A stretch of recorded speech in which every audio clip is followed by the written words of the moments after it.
Ladies and gentlemen, the very word secrecy is repugnant in a free and open society, and we are, as a people, inherently and historically opposed to secret societies, to secret oaths, and to secret proceedings. And there is very grave danger that an announced need for increased security will be seized upon by those anxious to expand its meaning to the very limits of official censorship and concealment. That I do not intend to permit to the extent that it's in my control. And no official of my administration, whether his rank is high or low, civilian or military, should interpret my words here tonight as an excuse to censor the news, to stifle dissent, to cover up our mistakes, or to withhold from the press and the public the facts they deserve to know.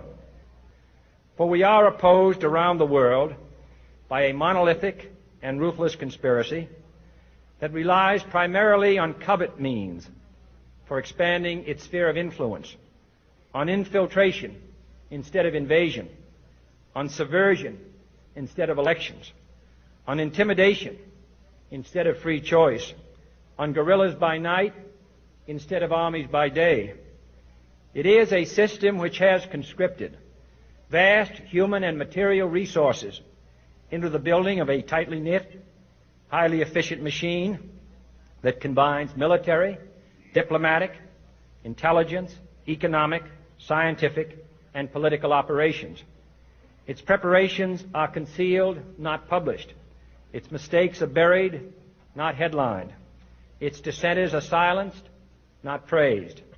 I am not asking your newspapers to support an administration, but I am asking your help in the tremendous task of informing and alerting the American people.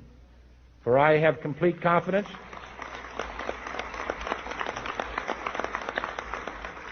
in the response and dedication of our citizens whenever they are fully informed. I not only could not stifle controversy among your readers, I welcome it. This administration intends to be candid about its errors. For as a wise man once said, an error doesn't become a mistake until you refuse to correct it. We intend to accept full responsibility for our errors, and we expect you to point them out when we miss them.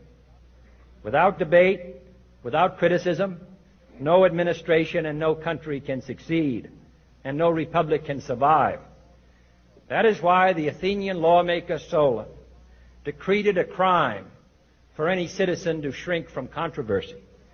And that is why our press was protected by the First Amendment, the only business in America specifically protected by the Constitution, not primarily to amuse and entertain, not to emphasize the trivial and the sentimental, not to simply give the public what it wants, but to inform, to arouse, to reflect, to state our dangers and our opportunities, confident that with your help, man will be what he was born to be, free and independent.